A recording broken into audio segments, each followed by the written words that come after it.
Good evening, sir. I'm Dr. Jonathan Reed. I'm new here. I've already heard about you, Dr. Reed.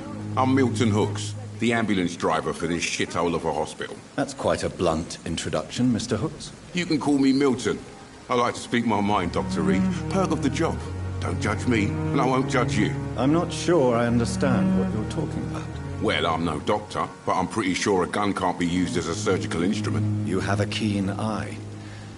I learned to shoot during the war, and have carried one ever since. Old habits die hard. No need to explain, Dr. Reed. And if you ever need a better gun, remember, I may have something for you.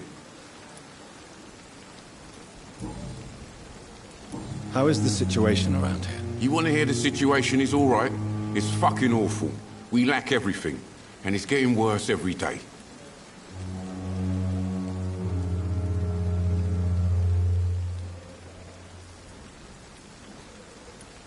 So what do you do exactly in this hospital? Apart from smuggling guns, I mean. I've been an ambulance driver since... too long, I guess. I bring sick people here night and day.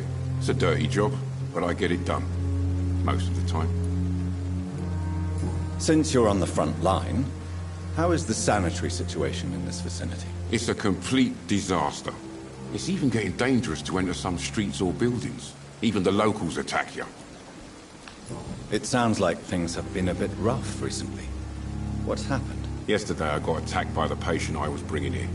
I escaped through the hospital's garden, but I lost my wallet when I was running. You left an infected patient outside the hospital? That's incredibly dangerous. Go there yourself if you want, but be careful, Doctor. I'd rather not bring your dead body back.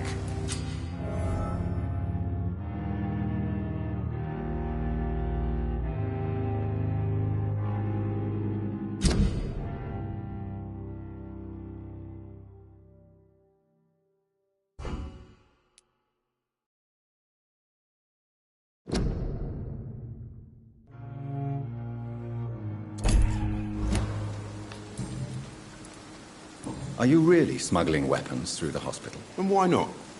I've already been attacked by patients, you know. And by gang members willing to steal my money. But you're not defending yourself. You're selling guns to civilians. You keep people alive your own way, Doctor.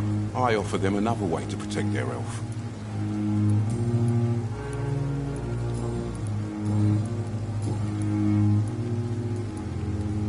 Tell me why you're extorting money from some of the patients here. If a patient wants a bed, he'll have to pay me a little fee.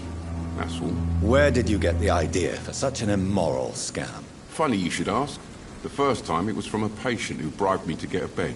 It's only then I realized I could make a fortune.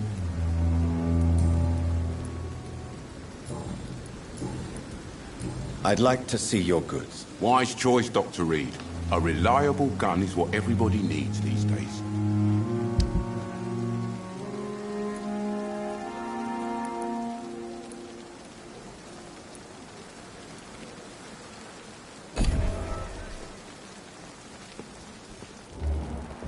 It's safer here than anywhere else in the East End.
I met him in New York.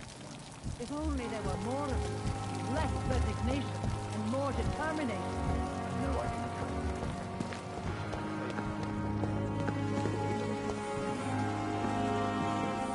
Good evening, Milton. Good evening, Doctor. Still trying to save lives? I have some good news, Milton. What? The epidemic's over? I retrieved your wallet, with all the money and a certain picture. Well, yeah, Pippa Hawkins is my girl. So what? Is it the difference of skin colour that bothers you? Not at all, Milton. Good. Please, take this money anyway. To remind you to keep your mouth shut. Not everybody is as broad-minded as you, Dr. Reed.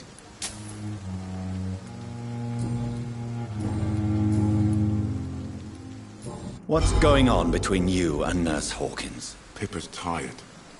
Tired of all this shit. Tired of all those corpses piling up.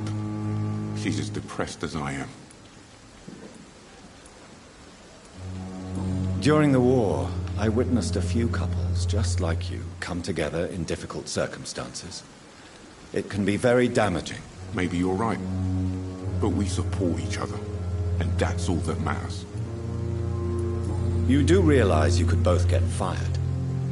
Hospital staff are not meant to have intimate relationships with one another. Come on, Dr. Reed. Do you know how many rules are broken in this hospital every day just to keep it running? There's nothing wrong with what we're doing.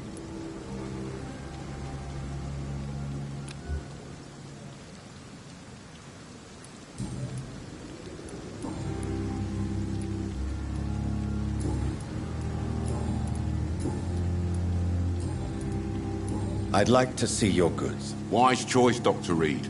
A reliable gun is what everybody needs these days.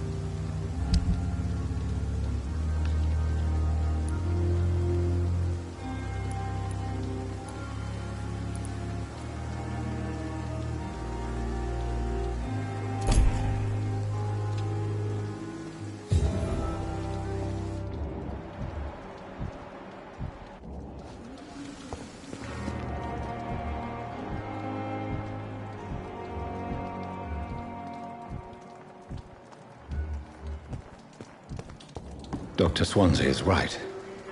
This place seems perfect to conduct my research. A giant morgue disguised as a hospital. That's Pembroke nowadays. Good evening, nurse. Good evening, Doctor. I don't think we've been introduced yet. My name is Pippa Hawkins. And I'm Dr. Jonathan Reed. Dr. Swansea has recently offered me a position in this hospital. Well, it's a euphemism that your help will be appreciated, Doctor. How would you describe the situation at the Pembroke Hospital? It's serious. The flu is wreaking havoc amongst the staff and patients. We are running out of everything. Nurse Hawkins, the Spanish flu won't last forever. Even the Black Plague didn't kill everyone. I wish I could believe you. But what if this epidemic was worse? What if in the end, nobody was spared? You must get a hold of yourself, nurse. Sorry, I'm exhausted. No one has any idea when this epidemic will be over. How long have you been a nurse? Well, long enough to see that the epidemic is winning. And no matter how qualified you are, don't tell me you'll change that.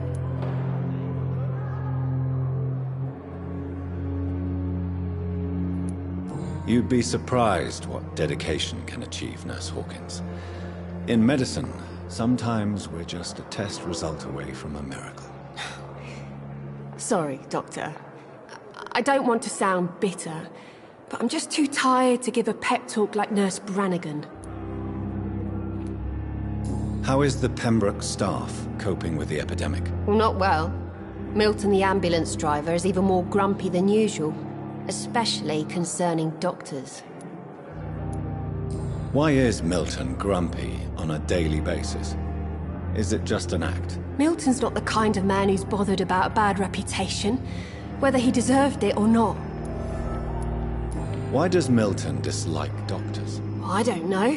Just ask him. But be warned, Milton is not the chatty type.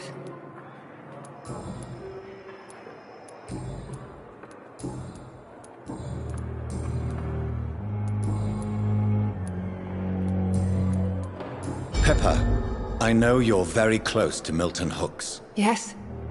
Milton Hooks is my man. If you want to report me for that, just feel free, Doctor. I have no intention of reporting you, Nurse Hawkins. But are you aware of the risks? The rules say I won't be allowed to work as a nurse anymore. But here at the Pembroke, we break rules all the time. Is he worth the risk? Hey, I'm no perfect woman, and Milton is not the finest bloke. But we do our best to get by. That's all any of us can hope for nowadays.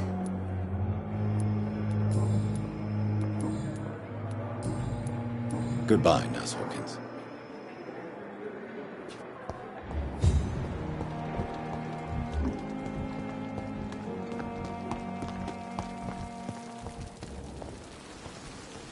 Good evening, Milton. Good evening, Doctor. Still trying to save lives?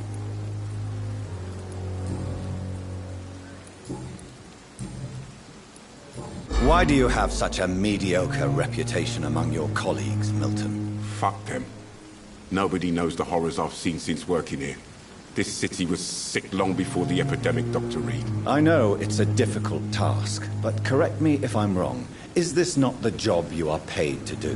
I've seen babies left to die while their brothers were properly fed.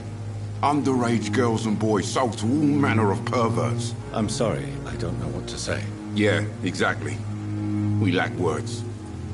So excuse me if I don't look on the bright side of life.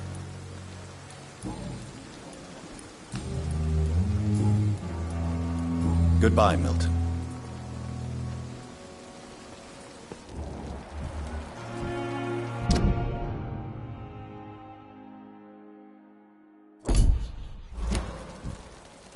Perhaps I should have considered the offer from that Cadogan fellow.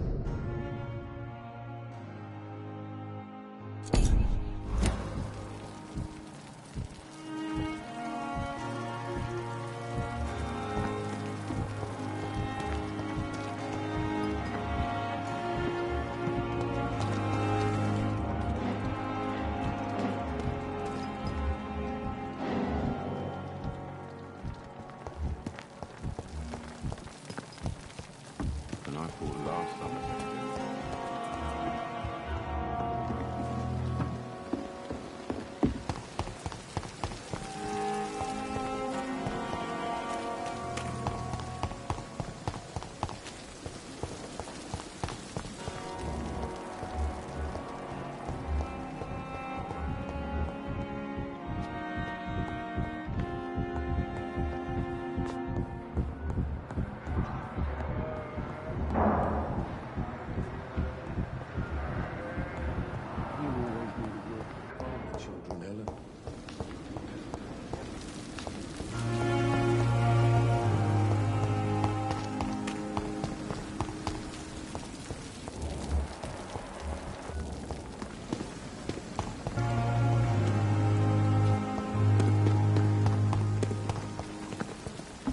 I said last time he said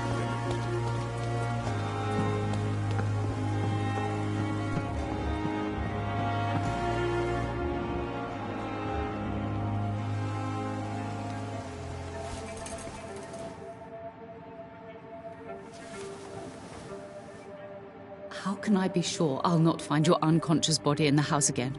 I promise you, you'll not find my unconscious body. For God's sake, how can you say such a thing? How can you refuse to listen? I tried to warn you for so long. No, I won't let my only son die. You promised me you'll stay alive. Your son lied to you, like the whole world lies to us.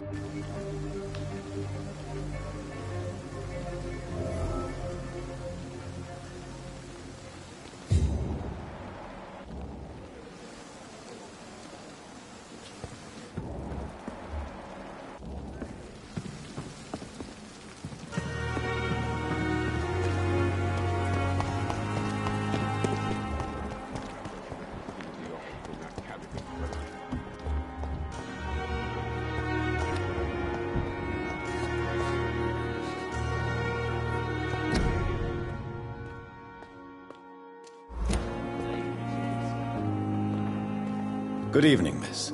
I'm Dr. Reed, the new surgeon at the Pembroke Hospital. And who are you? Your name has no meaning to me, mortal.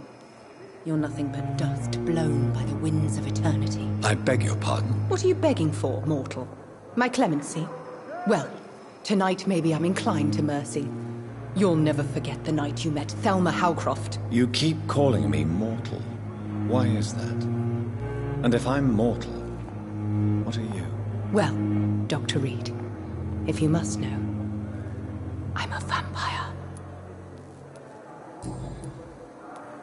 And why do you believe you're a vampire? I don't need to believe anything. It is what I am. It is what I feel within this hollow shell of flesh. Please, describe to me how you feel. What is it like to be a vampire? I can hear my body crumble from the inside as my flesh cracks and fades. I sense the last pulse of postulant blood within my drying veins. I need new blood. I see. Have you ever heard of Cotard's syndrome, Miss Howcroft? Never. It's a mental illness discovered by a French neurologist named Jules Cotard. The affected patients are delusional. They believe that they are putrefying, that they are dead, a ghost or a ghoul, or in your case, a vampire. Delusional, you say? Oh, sad and petty mortal. You can't even begin to understand the concept of immortality.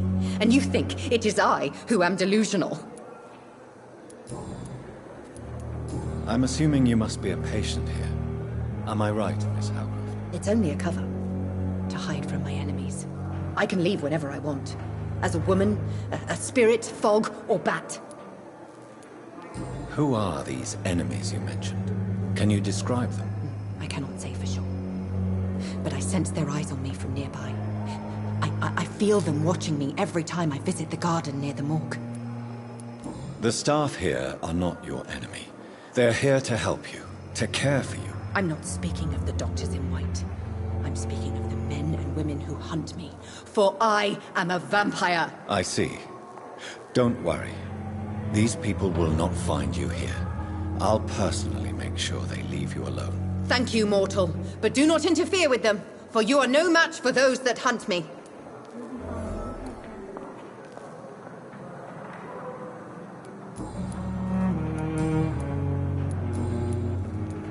Who are you really, Miss Howcroft? I mean, apart from being a vampire. Is that not enough for you, puny mortal? What do you require? Proof of my powers? I'm curious to know who you were before becoming a vampire. No, it was such a long time ago, I don't remember. Centuries of unholy life can have strange effects on one's minds, you see?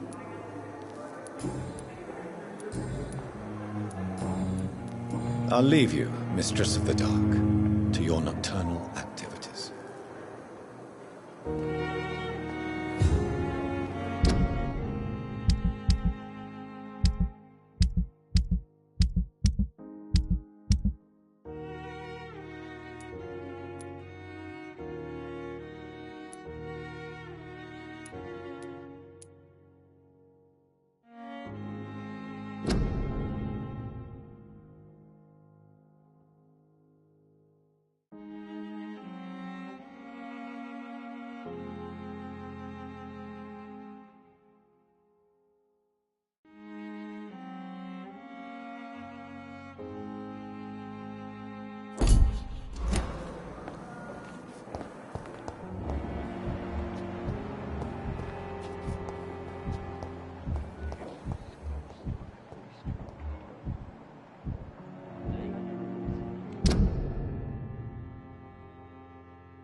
It's locked, all right.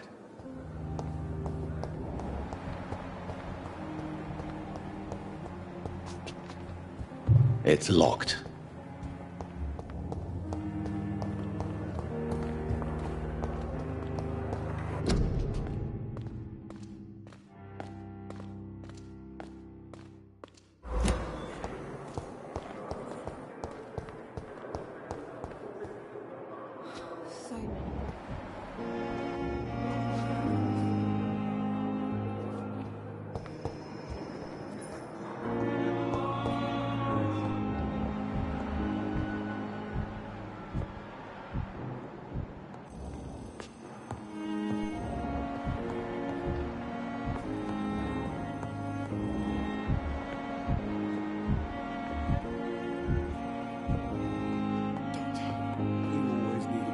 Good evening, sir. I'm Dr. Reed.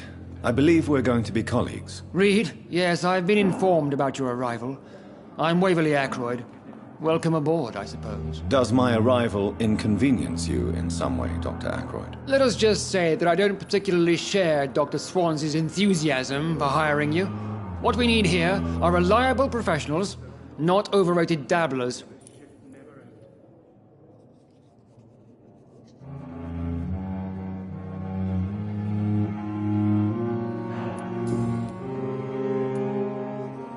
If you have a problem with me, Dr. Ackroyd, please feel free to tell me. Dr. Swansea has imposed your presence on this hospital without asking anyone's advice. The benefit of his position. But I don't agree with it. I know we've never met before, but I believe this hospital could use all the help it can get. You will agree with that, I'm sure. Oh, but I have heard about you, Dr. Reed. Of course, you can't say the same about me, since I have not wasted my time courting the press.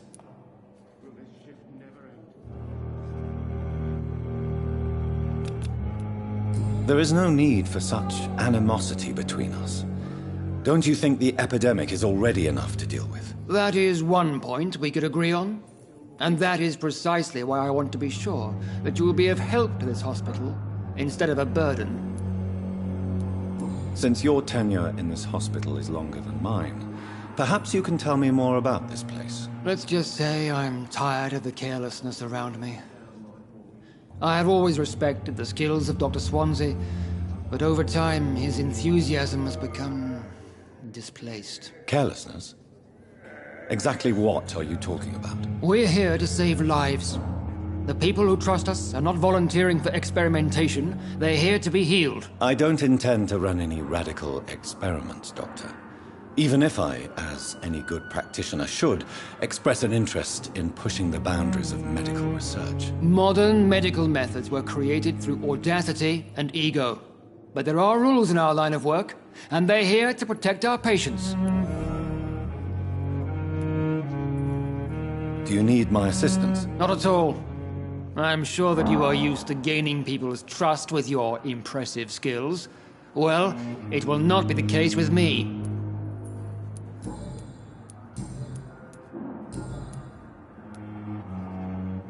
I don't know what you've heard about me, but I have already proved my value as a practitioner. I don't question your skills, Dr. Reed, but your motive. Is it money, fame, or are you truly dedicated? And what exactly is that supposed to mean? I served in the war just like you. But unlike you, I did not use the wounded to play the modern sorcerer. Be careful what you insinuate, Dr. Ackroyd. I only want you to admit you used those men to improve your theories. This is ridiculous. My blood transfusion technique saved many lives, and you know it. You see? That is exactly what I hate about people like you. You avoid this kind of accusation instead of facing reality. It seems you have bad memories of your military service. I refuse to see this industrial slaughter as scientific progress. War only reveals the worst in men. We can at least agree on something, Dr. Ackroyd.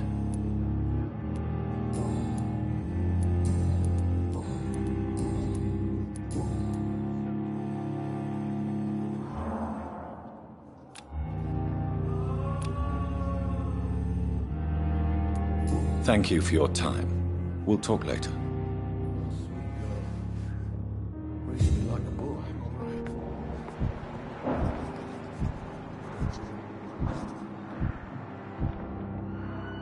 What can I do for you, Doctor? Thank you, Nurse Crane. Still more coming. You always knew the words to come. How could you be sure we're making a difference?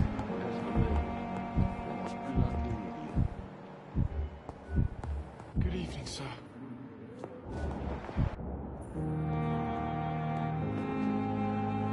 Good evening, Doctor. I believe we're going to be working together. Dr. Reed. Dr. Swansea informed us of your arrival, but I could not dare to believe we'd have such good fortune. Such an honor, sir. Thank you. And you are? I am Thoreau Strickland, Dr. Thoreau Strickland. I'm a great admirer of your work, Dr. Reed.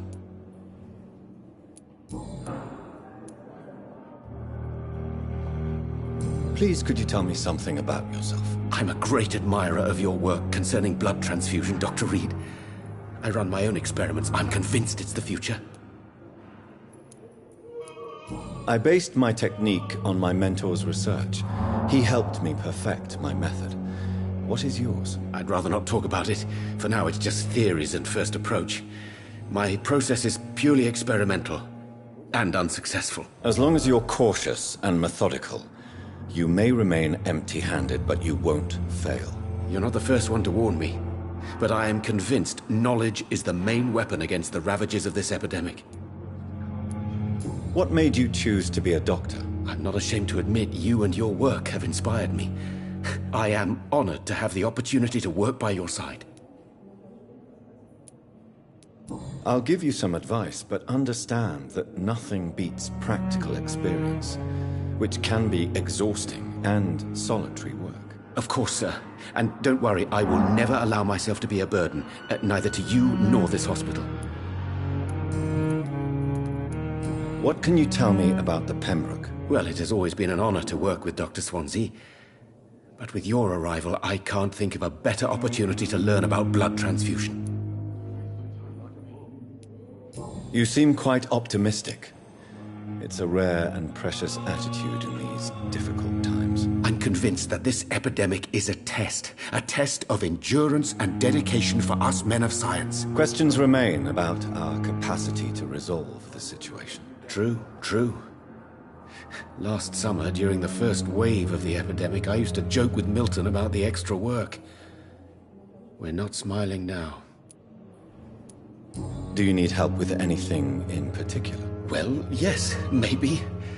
I'm waiting for a batch of products I ordered for my personal research, yet my supplier seems to have vanished. Do you want me to play the errand boy for you? Oh no, Dr. Reed. But if you went personally to his shop, what with your reputation and all, he wouldn't dare to refuse the products I need. I see. Well, give me the address, for I may pass by if I have time. What do you think of Dr. Ackroyd's aversion to modern medical methods? It's a shame he's so narrow-minded. Dr. Swansea taught me that science is about exploring uncharted territory. I'm convinced that's true. With the influenza and all that's going on, you should put your differences aside, don't you think? Why is it so difficult to work together? I believe that if Dr. Ackroyd had been the one to discover the transfusion process, he would be the first to recommend its use. So you believe it's just a question of jealousy and pride? Dr. Ackroyd is as proud as he is blinded by his obsolete concept of medical science. Do you need my medical attention, dear colleague? You don't have to worry about me, Dr. Reed. I am here to assist you, not to be a burden.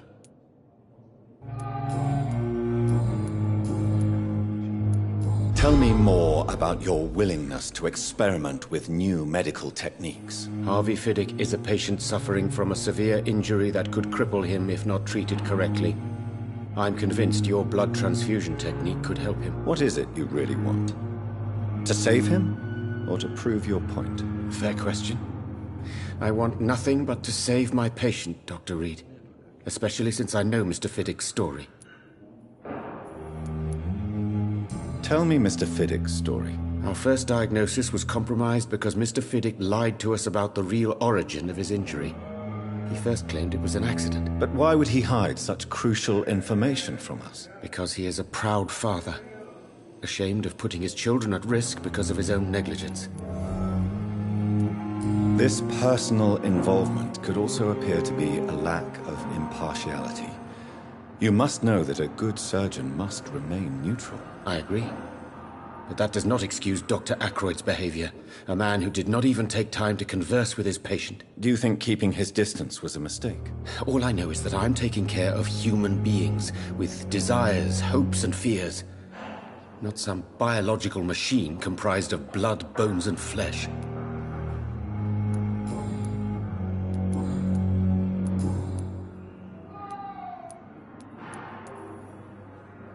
Do you need my medical attention, dear colleague? You don't have to worry about me, Dr. Reed. I am here. Do you need my medical attention, dear colleague? You don't have to worry. Goodbye, Dr. Strickland. sweet girl. Like a book. Never could keep anything from her.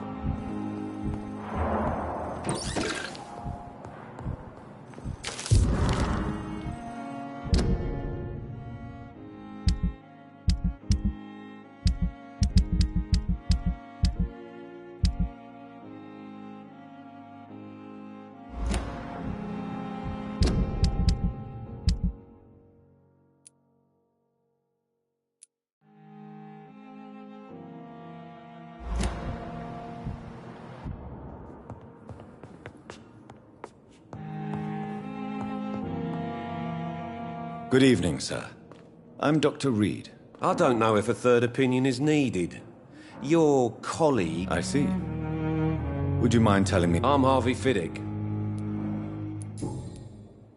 Tell me about yourself. I'm just a regular guy waiting to get his... I was more curious about what you were doing. I'm a carpenter. And a good one, too.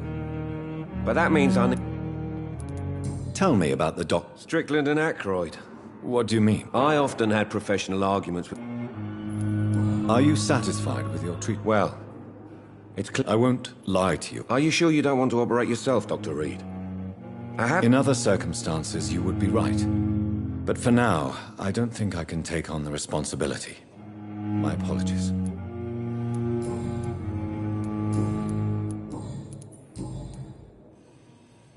Tell me about your injury, Harvey. Why do you feel so guilty about it? My wife died because of me. And now I may lose everything because I've been careless enough to hurt myself. What an arsehole. How could your job be responsible for your wife's death? I was working a double. She went out to bring me a hot meal and got caught in a German bomb raid. You can't hold yourself responsible for your injury, Mr. Fiddick. Unless you tried to hurt yourself. Of course I didn't hurt myself. But I can't work until my arm is fixed. My children need to eat, Doctor. Is there anything else that's bothering you? Can I help in any way? I'm all right. Considering the state of this place, I should consider myself lucky, I guess.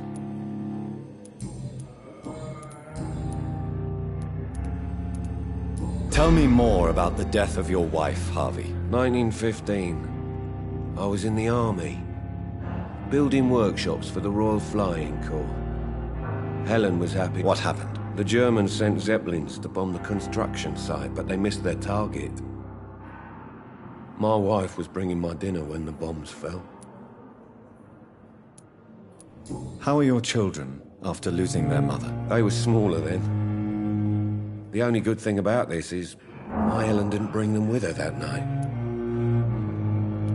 I'm sorry for your loss. So many died during the bombings. I served in France and witnessed the carnage there. I would like to say that she didn't suffer. Truth is, I have no idea.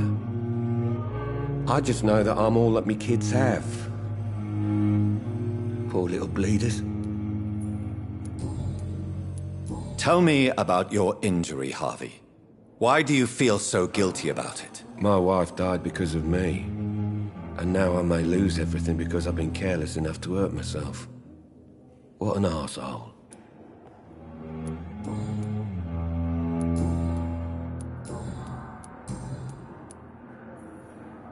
Is there anything else that's bothering you? Can I help in any way? I'm all right. Goodbye for now, Mr. Fiddick. I'll see you later. You always knew the words to calm the children, Ellen. As for me, what? You under an idiot.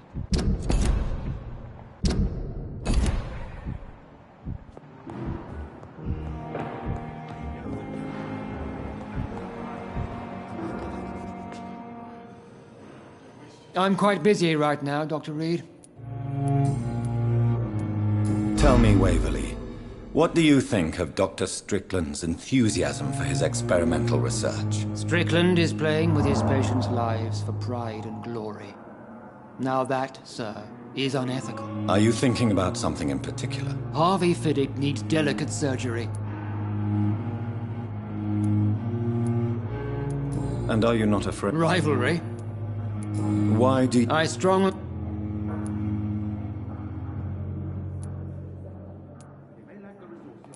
Other people may say that's too conservative.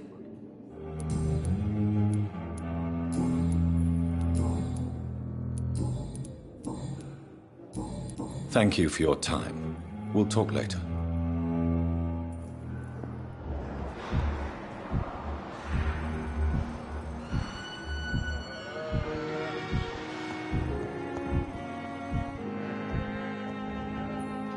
Good evening, Dr. Strickland. And good evening to...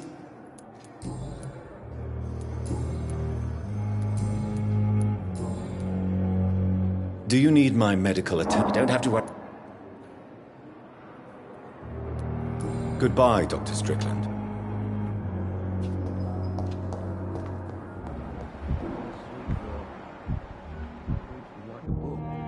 What can I... And Mr. Hampton. I gave him a... If you... Thank you, Nurse Crane.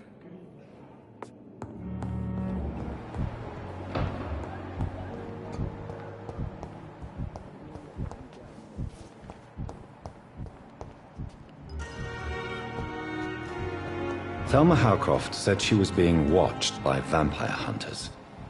Where are they hiding? I should investigate.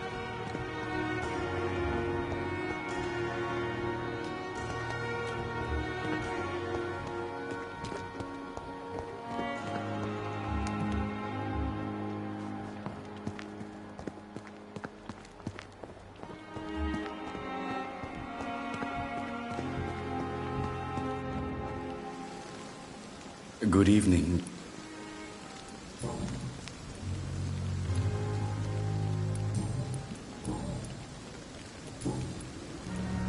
Please show. Of course.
Good evening. I need blood.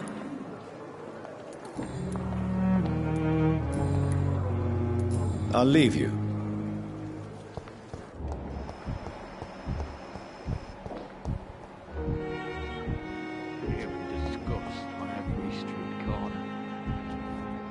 Good evening, sir. Can I help you? Unless you're here to fix my face. No. I don't think you can help me. I'm Dr. Reed. I've recently taken the position of head surgeon here. War injuries, am I right? You guessed right, Doctor.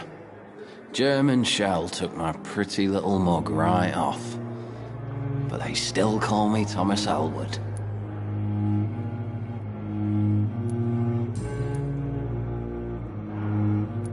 How is your stay with us, Mr. Elwood? Oh, it's bliss. I just escaped death in the trenches to be surrounded again by the moans of the dying. Can I ask you precisely why you're a patient here? It's the pain, sir. The drugs don't work. It just hurts under the scars, if you get my drift.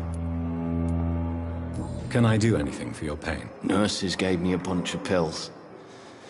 No effect. Told you. It's like the flames are under my skin, burning away. Who is treating you? Is someone in particular looking after your case? Nobody since the old and tired doctor spoke to me. Started to think I was forgotten about. Wouldn't blame you. You don't seem worried by that. My face hurts so much more when I smile or cry. I've learned it's easier not to speak. But be assured I'm smiling inside.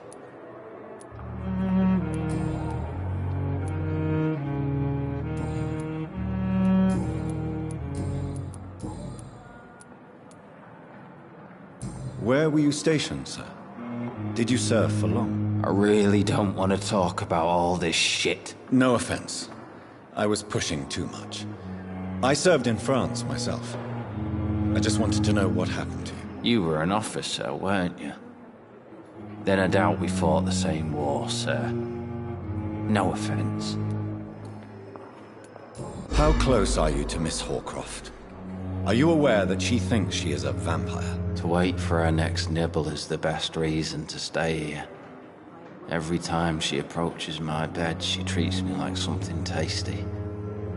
A normal person. Aren't you afraid? She may hurt you if the game goes too far. She's quite harmless, I can assure you. Her head's broken inside is all. While I'm busted on the outside. But she's still beautiful. Living proof that there's hope for me. So do you let her bite you? You know that's not sanitary. And why not? She's only supping a few drops of me blood. And the pain, it's real for once. She could decide to bite less willing patients. Then it's another good reason for me to stay here, Doctor. You do realize she's mentally disturbed. It's called the Cotard syndrome. She truly believes she's a vampire. In her madness, she never refers to my scars. And frankly, if I could, I'd join her world. It seems much more fun than the real one.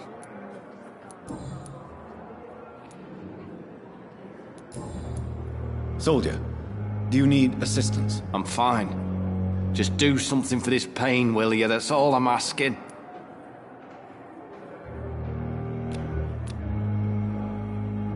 Goodbye for now, Mr. Elwood. Fear and disgust on every street corner. I have wasted too much energy for so little result.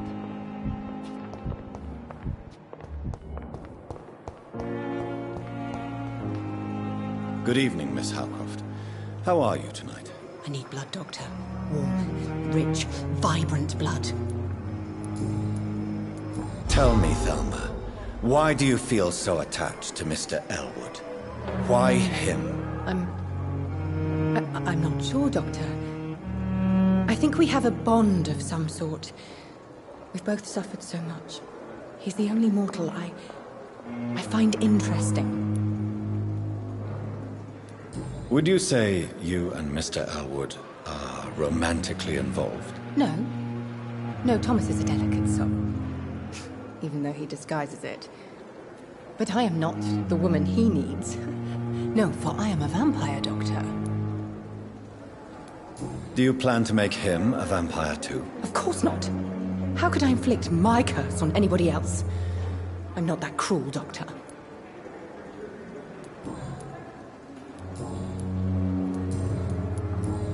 Do you require my services, Miss Howcroft? I have no need for your medicine, Dr. Reed. Blood is the only drug I need. I'll leave you, Mistress of the Dark, to your nocturnal activities.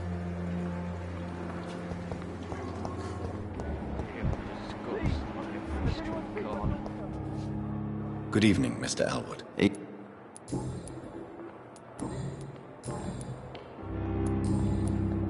Goodbye for now, Mr.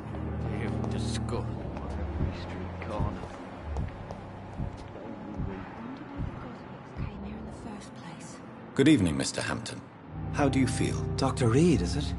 Oh, sir, I must apologize for my behavior. What do you mean? I was not myself in the factory. Fear and exhaustion made me say awful things to you, I'm afraid. You remained perfectly nice and polite. A little delirious, perhaps. But who wouldn't be after enduring an abduction? Thank you, Doctor. That's a relief. Now all I need to do is rest and return to my flock.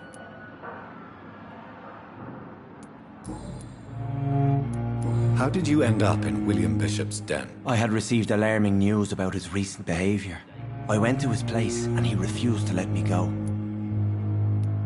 Why did he abduct you? William was an alcoholic. His addiction suddenly changed to blood. I don't know why. Just like a patient I met here. This Miss Hawcroft. You dared to enter this awful place alone. You're a hero, Mr. Hampton. Or a fool. I'm just a man trying to help his friends, Dr. Reed. William Bishop was a conflicted soul, searching for light. Do you know Tom Watts, the bartender from the Turtle?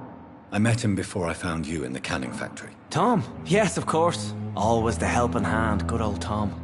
Without men like him, corruption and despair would have wiped out the East End long ago.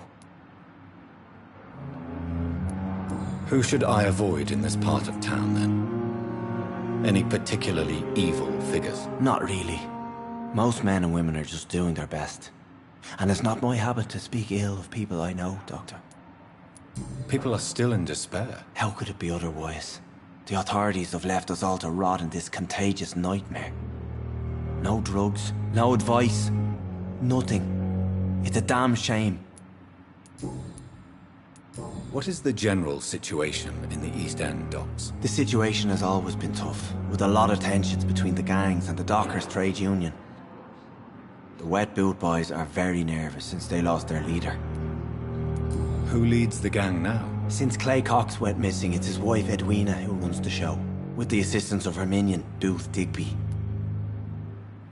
Has the gang been threatening you? Ah, no. I've had this nickname for so long, you know, the sad saint of the East End. No one dares to bug a saint, not even criminals.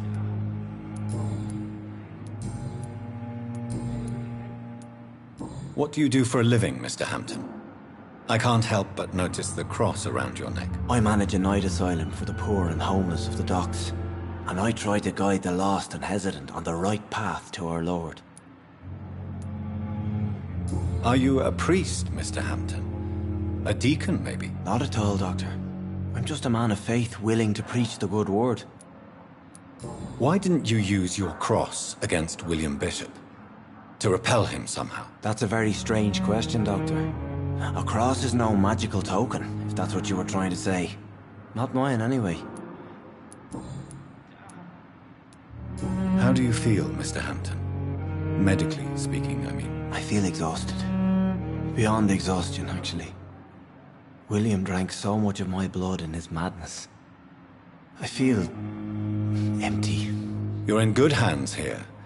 Dr. Swansea is well versed in blood transfusion, and I'm sure he'll take the best care of you. Thank you, sir. I believe all I need is rest, and then I can go back to the people who need me. Have you made friends since you arrived? Not really, but I recognize Miss Harriet Jones. I knew her when she lived by the docks. That poor woman had such a miserable life. You never came to see her here at Pembroke? Receiving visits when sick can be an important part of the healing process, you know. We're not just bodies. You're preaching to the converted now, Doctor. To be truly honest, I thought she was dead. She left the docks many months ago. Goodbye, Mr. Hampton. We'll talk again later. Hello again, Dr. Reed.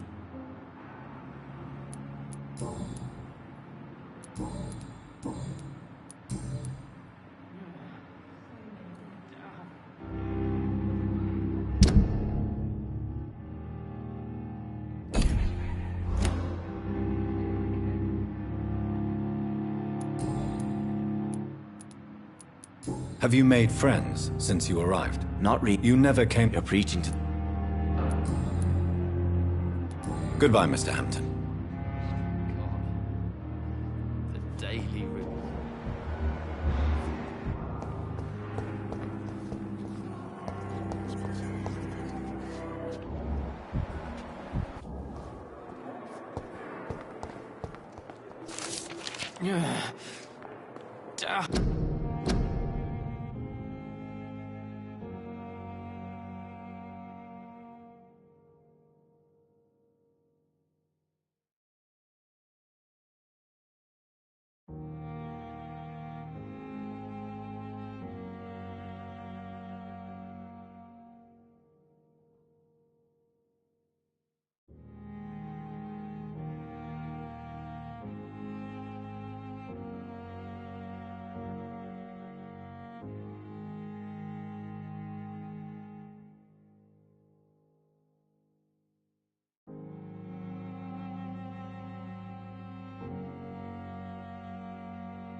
Good evening.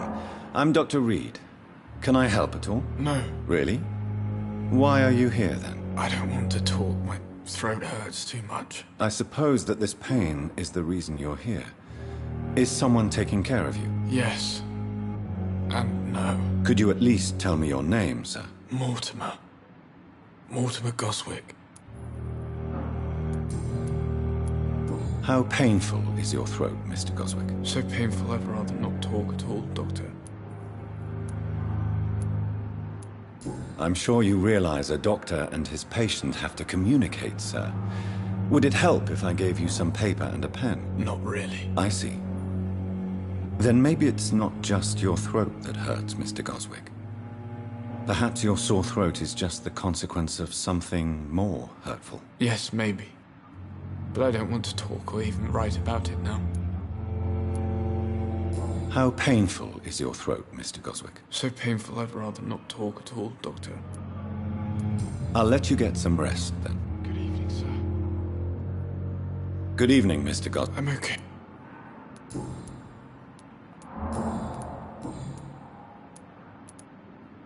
Tell me about yourself, Mr. Goswick. I don't want to talk, Doctor. Admit it, Mortimer. Your mother had you hospitalized here because you tried to kill yourself. Yes, it's true. All right, then. This is the first time we've really shared information about your case.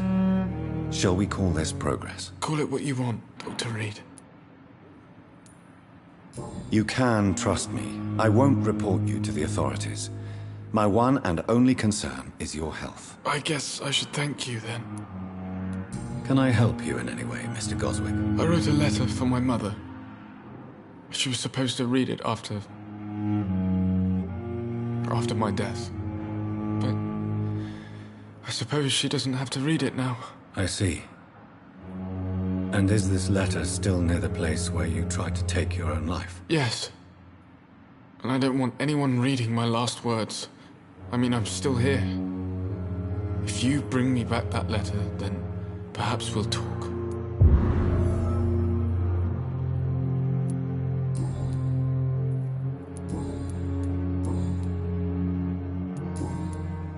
I have to go now, sir. But Good evening, sir. Good evening, Mr. I'm okay. Do you need any help? I'm afraid I may, sir.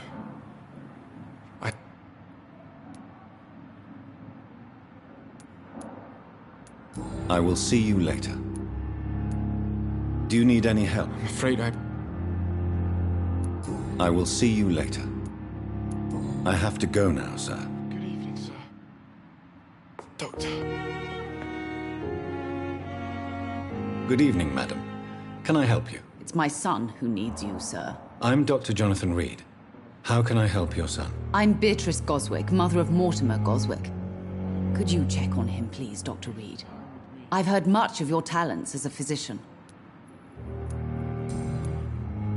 What can you tell me about yourself, Mrs. Goswick? Not much to say. Just take care of my Mortimer and I'll cover all the expenses. That's all that matters. Are you really that rich? Most of the patients here are of a more humble origin, if I may say so. Yes. Thanks to my husband. May he rest in peace. I can cover any needed medical expenses. May I ask if you have an occupation, Mrs. Goswick? I'm a teacher by profession. I teach young women who are more ambitious about their futures than their families. What do you think of your reception here? Any complaints? I have had the uttermost reservations about this hospital since we arrived. But we had no other choice, considering the state of emergency. Is there something in particular that's bothering you? Some of the staff were not especially welcoming. I suspect they're not accustomed to dealing with patients of such social standing. Tell me more about your arrival at the Pembroke Hospital. What gave you such a bad first impression? The ambulance driver was quite rude, for a start. And that nurse, Miss Hawkins, seems to have quite a dubious attitude. What do you mean? She managed to secure a bed for my son despite the epidemic. It was a relief, but it wasn't cheap. She charged you for a bed? Yes, and I paid without question, considering the urgency of the situation. I share your concern, Mrs. Goswick. Be sure that I'll talk to the people involved. I don't expect compensation, Dr. Reed. But I'm aware such behavior would not be tolerated in other hospitals.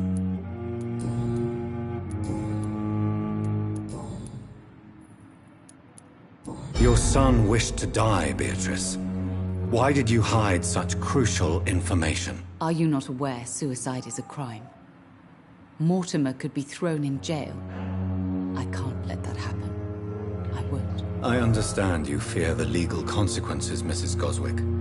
But don't you realize your silence significantly affects your son's case? All my son needs is help and comprehension. Not judgment and punishment for what he may or may not have done. Do you require medical attention as well, Mrs. Goswick? I have other concerns right now, Doctor. But I'm fine, thank you. Goodbye, Mrs. Goswick.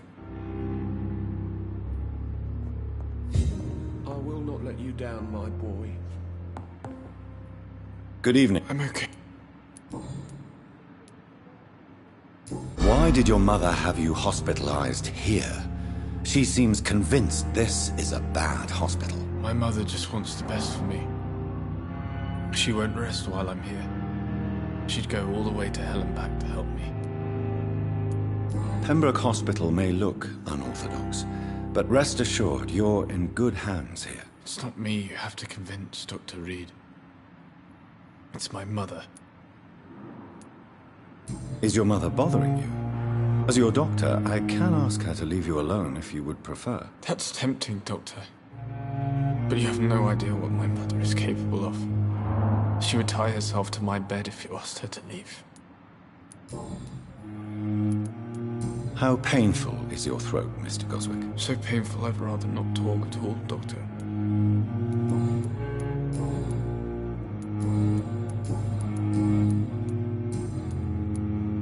I have to go. I'm all right. Don't waste your time with me. Good evening.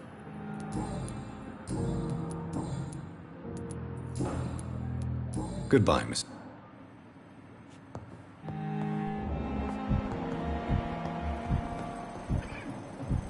I will not let you down, my boy.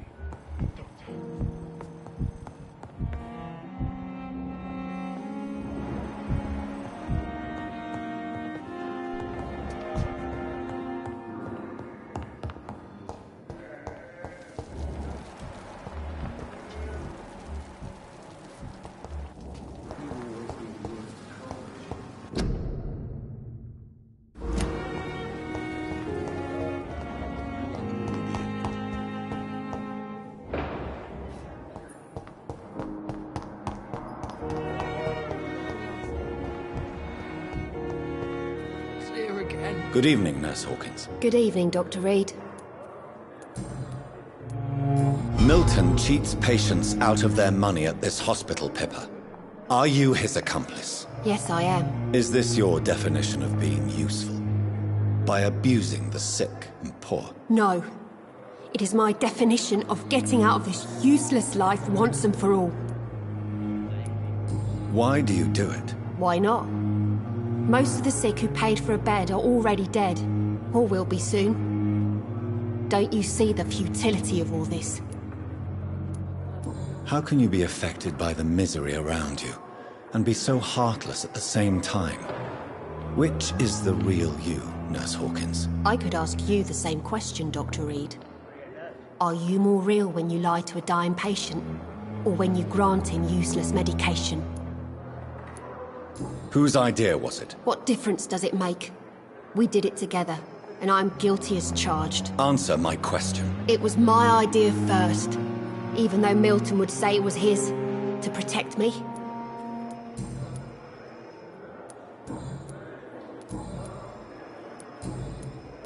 Goodbye.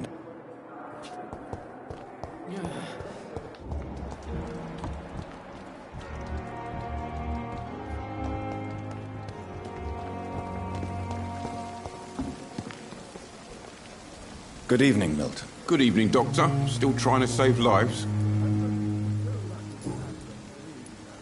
Admit it. Nurse Hawkins is more than your lover. She's also your partner in crime. Of course she is. How else could I tell which bed is free? I need to know that. Have you no shame? Don't you see the city is crumbling down? Today, people are ready to pay to get a hospital bed. Tomorrow, we may be fighting for food.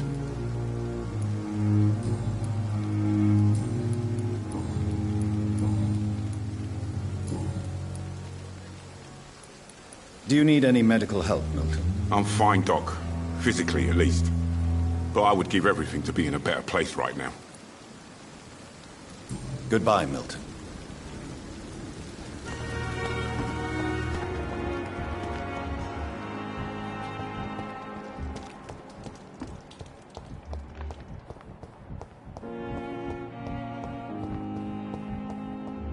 I cannot enter.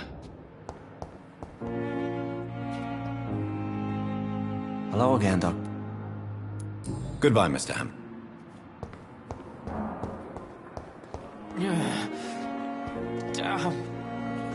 Good evening. I need blood. I'll leave you.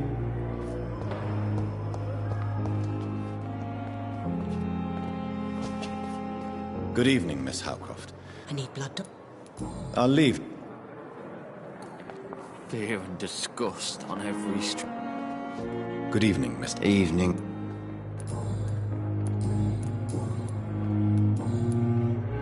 Goodbye. Damn. The pain. It's here again.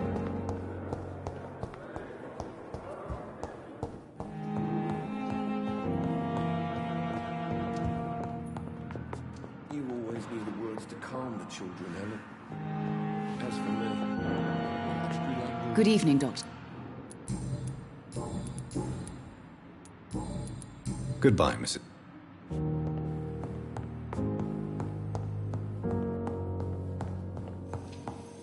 Come now, we can handle this. Good evening. And good evening to you. Goodbye, Doc.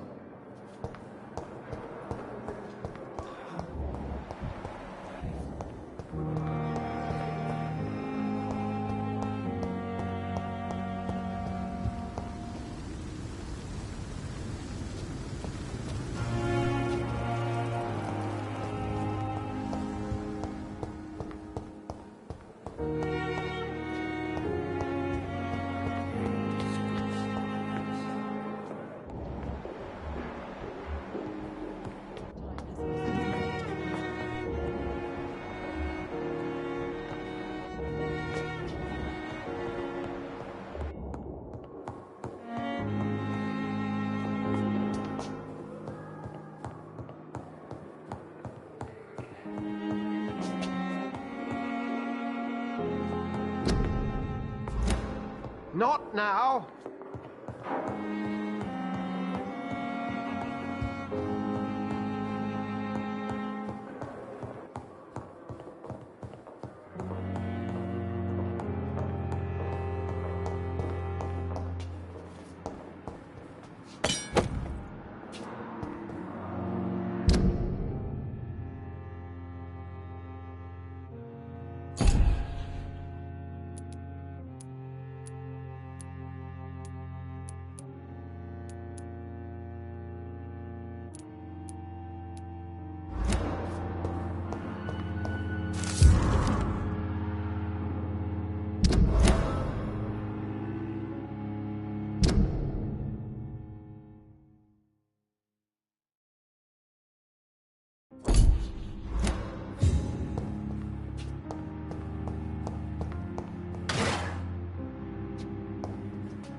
Slave.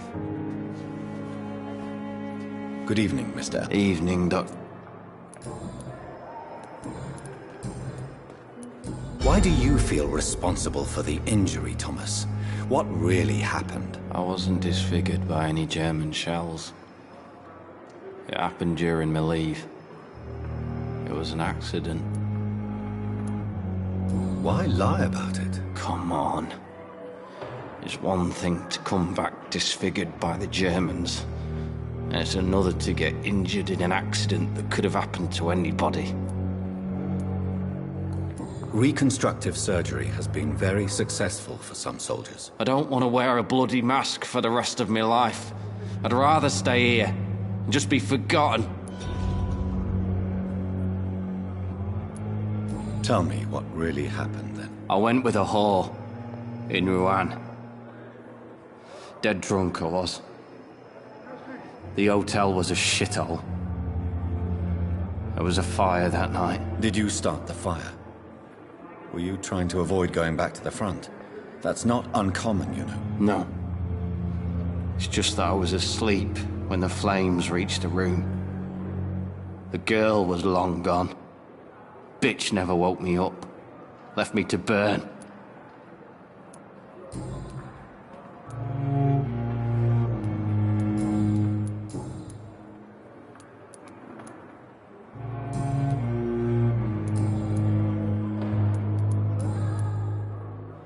Soldier, do you need assistance? I'm fine. Just do something for this pain, will you? That's all I'm asking.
Fear and disgust on every street corner.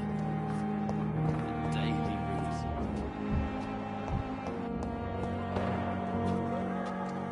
routine. Good evening, Miss Howcroft. I need blood, Doc.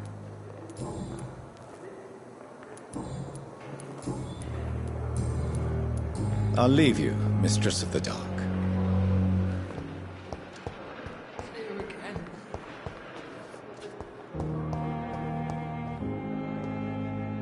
Good evening, Mr. Elwood. Evening, Dr. Reed.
Good evening, Mr. Elwood. Evening.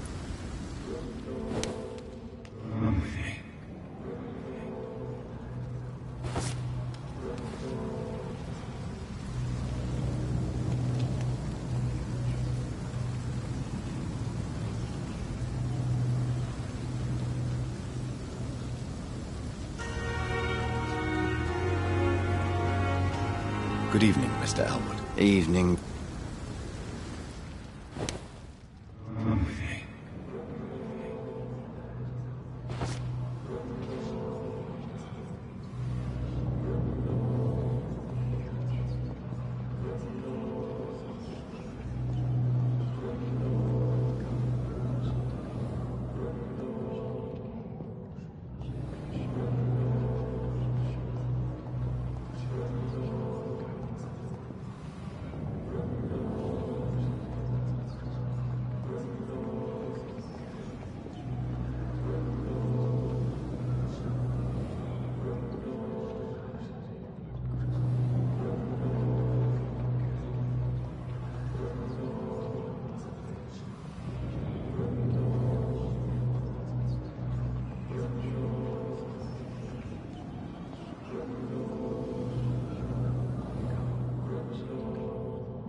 So this is how it ends.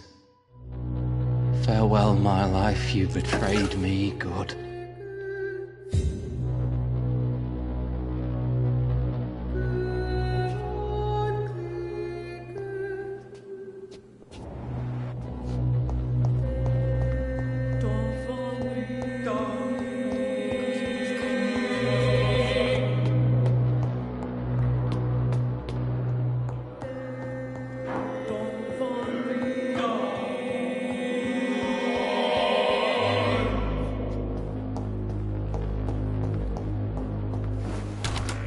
This must be the place. It's definitely away from prying eyes. Relegated to the shadows. A kingdom of my own. At least I won't be sleeping in a coffin.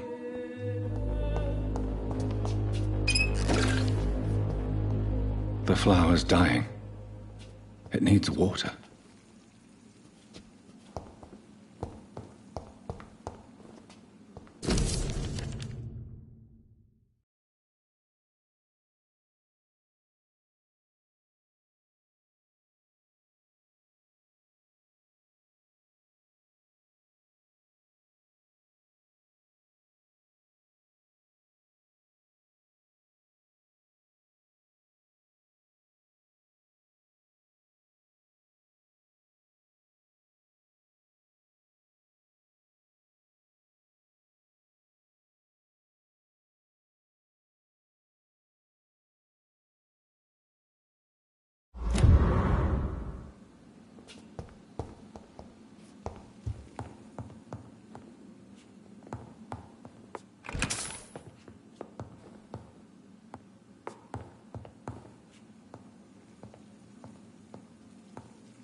William Bishop's blood is much more unstable than human blood and shows extensive mutation. But this is not what happened to me. I must keep on searching. The sun is about to rise. I can feel it. I'll continue tomorrow night. I have so much time now.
I'm to stay here until my research is complete.